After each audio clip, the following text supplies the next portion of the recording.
প্রিয় দর্শক, সাজ্জাদ কাদিরের শুভেচ্ছা নিন। এই মুহূর্তে আপনাদের সামনে কথা বলতে এসেছি। এবার কি পাকিস্তানের একটা প্রদেশই ভারতের মধ্যে ঢুকে যেতে যাচ্ছে? এই প্রসঙ্গটা নিয়ে আমরা আপনাদের সামনে কথা বলবো।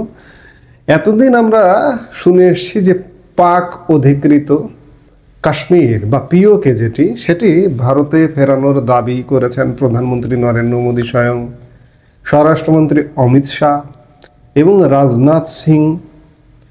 এরকম বিজেপির শীর্ষ নেতারা প্রায় মন্তব্য করে থাকেন যে পিওকে আমাদের ভেতরে চলে আসবে। এই কিছুদিন আগেও রাজনাথ সিং বিদেশে মরক্কোতে গিয়ে এমন একটা মন্তব্য করেছিলেন যে পিওকে আমাদের কিচ্ছু করতে হবে না, পিওকেই বলবে যে আমরা ভারতের মধ্যে ঢুকে পড়ব।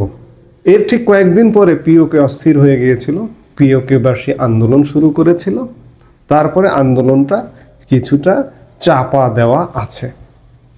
এবার পাকিস্তানের সিন্ধু প্রদেশ ভারতে ফেরানোর দাবি করলেন প্রতিরক্ষা মন্ত্রী রাজনাথ সিং। রবিবার একটি অনুষ্ঠানে তিনি বলেন, সিন্ধু বর্তমানে ভারতের অংশ নয়, কিন্তু সীমান্ত বদলে যেতেই পারে, ওই অঞ্চল ভারতের অন্তর্ভুক্ত হতে পারে। 1947 সালে দেশভাগের সময় পাকিস্তানের অংশ হয় সিন্ধু নদী তীরবর্তী প্রদেশ সিন্ধু। সেখানকার বহু বাসিন্দা জন্মভিটা ছেড়ে চলে আসতে বাধ্য হন। রাজনাথের বক্তব্য, এলকে আদভানির মতো সিন্ধি হিন্দুরা কোনোদিনই সিন্ধু অঞ্চলের পাকিস্তানের চলে যাওয়ার মেনে নিতে পারেননি। তিনি বলেন, আমি উল্লেখ করতে চাই যে লালকৃষ্ণ আদভানি তার একটি বইতে লিখেছিলেন যে সিন্ধি হিন্দুরা, বিশেষ করে তার প্রজন্মের লোকেরা, এখনো ভারত থেকে সিন্ধু প্রদেশের বাদ চলে যাওয়া মেনে নিতে পারেননি। রাজনাথ সেই অনুষ্ঠানে আরো বলেন, শুধু সিন্ধের লোকেরাই নয়, গোটা ভারত মনে করে সিন্ধু পবিত্র নদী। এটি আদভানিজির উক্তি। এরপরই ভারতের প্রতিরক্ষা মন্ত্রী মন্তব্য করেন, আজ সিন্ধু ভূমি ভারতের অংশ নাও হতে পারে, কিন্তু সভ্যতার দিক থেকে সিন্ধু সর্বদা ভারতেরই অংশই থাকবে। কিন্তু সীমানা পরিবর্তন হতেই পারে, কে জানে, আগামীকাল সিন্ধু আবার ভারতে ফিরেও আসতে পারে। সিন্ধু নদীকে পবিত্র মনে করা সিন্ধুর মানুষরা সর্বদা আমাদের কাছে মানুষই থাকবে। তারা যেখানেই থাকুন না কেন, তারা সর্বদা আমাদের আপনজনই থাকবে। পাকিস্তানে মোট 4টি প্রদেশ রয়েছে, পাঞ্জাব, সিন্ধু, খাইবার পাখতুনখোয়া এবং বেলুচিস্তান। এছাড়া এর অধীনে আরও কিছু প্রশাসনিক অঞ্চল, যেমন আজাদ কাশ্মীর বা যেটিকে পিওকে বলা হয়, গিলগিট বালতিস্তান এবং ইসলামাবাদের রাজধানী অঞ্চলও রয়েছে। আপনারা ইতিমধ্যেই জানেন যে পাকিস্তান বিশেষ করে বালুচিস্তান নিয়ে মহাবিপদে। দীর্ঘদিন ধরে বালুচিস্তানের মুক্তি সংগ্রামী গোষ্ঠী আন্দোলন করছে, তারা আলাদা হয়ে যাবে। বালুচিস্তান যদি আলাদা হয়ে যায় তাহলে পাকিস্তানের 40% অঞ্চল চলে যাবে। সবচেয়ে বড় 4টি প্রদেশের মধ্যে সবচেয়ে বড় হচ্ছে বালুচিস্তান। এবং বালুচিস্তান যদি পৃষ্ঠপোষকতা পায় ভারত কিংবা চীন, চীনের প্রসঙ্গে এখানে এসে, চীনের উন্নয়ন কর্মকাণ্ড পাকিস্তানে আছে। চীনের BRI project, belt and road initiative, এটি বালুচিস্তানের উপর দিয়ে। চীন যদি মনে করে যে না, বালুচিস্তান আলাদা হয়ে গেলেও আমাদের সমস্যা নেই, চীন যদি পৃষ্ঠপোষকতা দেয়, ভারত যদি পৃষ্ঠপোষকতা দেয়, বালুচিস্তান স্বাধীন হয়ে যাওয়া 1-2 ব্যাপার। আবার দীর্ঘদিন ধরে একটা প্রশাসনিক অঞ্চল পিওকে, ভারতীয় নেতারা বলে আসছেন যে যে কোনো মুহূর্তে আমাদের মধ্যে আসবে বা সেটা আসা উচিত। এটি একটি অমীমাংসিত জায়গা। আজকে রাজনাথ সিং স্বয়ং একটি প্রদেশের কথাই বলছেন, সিন্ধু। সিন্ধু ভারতের মধ্যে চলে আসতে পারে, ভৌগোলিক অবকাঠামো চেঞ্জ হতে পারে। পাকিস্তান আসলে মহাবিপদে। আজকে বালুচিস্তান যদি স্বাধীন হয়ে যায় কিংবা সিন্ধু যদি বলে যে আমরা স্বাধীন, তাহলে পাকিস্তানের 60% নাই হয়ে গেল। শুধু এক বালুচি 40% আর 20% সিন্ধু, তাহলে 60% কিন্তু নেই হয়ে যায়। ওদিকে থাকবে শুধু পাঞ্জাব আর খাইবার পাখতুনখোয়া। কতটুকু হয়ে যায় চিন্তা করুন। পাকিস্তান মহাবিপদে, সত্যিকার অর্থে। পাকিস্তানের যে অবস্থা আসলে একটা সংক্ষুব্ধ দেশ। এই যে আজকে আমরা যে মুহূর্তে কথা বলছি, আজকে সকালেও পেশোয়ারে জঙ্গি হামলা হয়েছে। এখানে মারামারি হাঙ্গামা লেগেই থাকে সব সময়। এই যে গতকালকে আবার একটা খবর দেখলাম যে জাফর এক্সপ্রেস, পাকিস্তানের খুব বিখ্যাত একটা ট্রেন, জাফর এক্সপ্রেস আবারও হামলার লক্ষ্যবস্তুতে পরিণত হয়েছে। এই ট্রেনটা অসংখ্যবার হামলা হয়েছে, এই বছরই কয়েকবার হামলা হয়েছে। মানে একটা খুব অশান্তির দেশ পাকিস্তান, এবং এই অশান্তির দেশের সঙ্গে আমার অত্যন্ত পরিতাপের বিষয়, দুঃখের বিষয়, আমি বাংলাদেশি, আমার বাংলাদেশের এই মুহূর্তের প্রশাসন, এই মুহূর্তের সরকার পাকিস্তান নিয়ে যে কি পরিমাণ মাতামাতি, যে পাকিস্তান নিজেই টেকে না।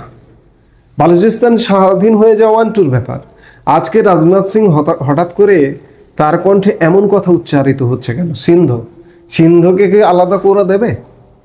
এতদিন পিওকে একটা প্রশাসনিক অঞ্চল নিয়ে কথা, এখন স্বপ্ন দেখছে আরো বড় অঞ্চল নিয়ে। কি ভারত যদি স্বপ্ন দেখে বা ভারত যদি কূটনৈতিক চাল চালে, ভারতের কিছু করা লাগবে না, জাস্ট পেছন থেকে কূটনৈতিক চাল, বালুচকে স্বাধীন করে দিতে পারবে।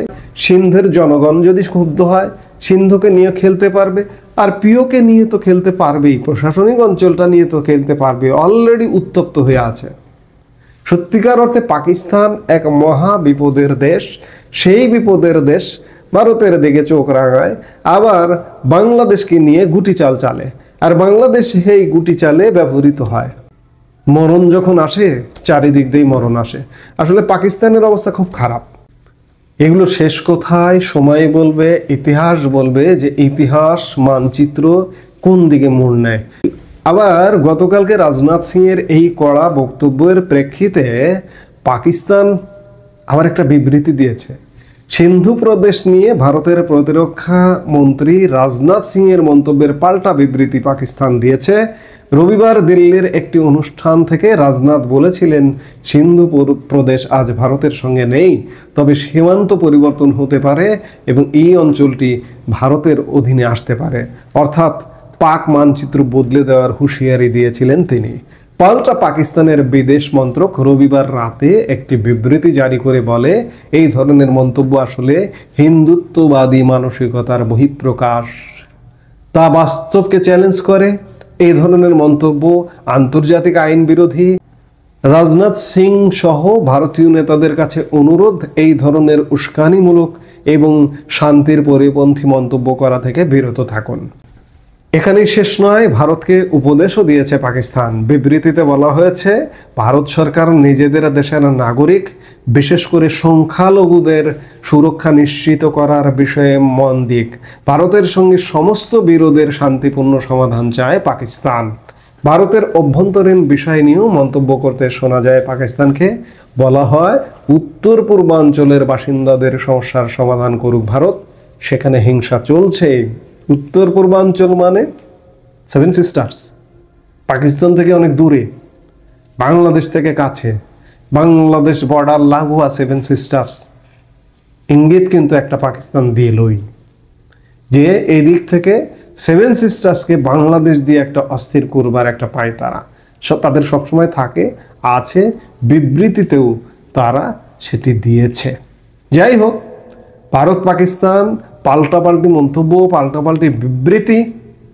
ভারতের খুব একটা সমস্যা আমরা দেখছি না, কিন্তু বিশেষ করে বালুচ নিয়ে পাকিস্তান মহাসংকটে, মহাবিপদে, পিওকে নিয়ে মহাসংকটে, প্রশাসনিক অঞ্চল।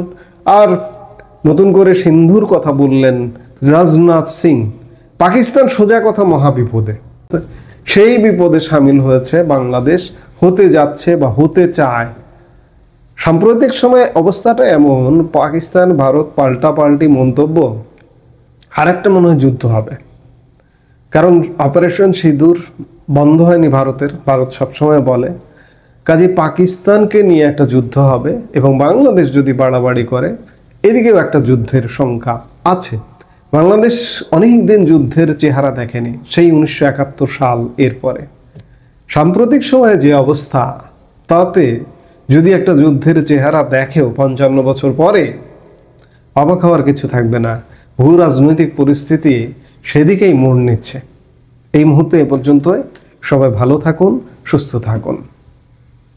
আমাদের ভিডিওগুলো নিয়মিত পেতে সাবস্ক্রাইব করুন Sajjad Kadir and the legends YouTube channel এবং লাইক, কমেন্ট, শেয়ার করে সাথে থাকুন।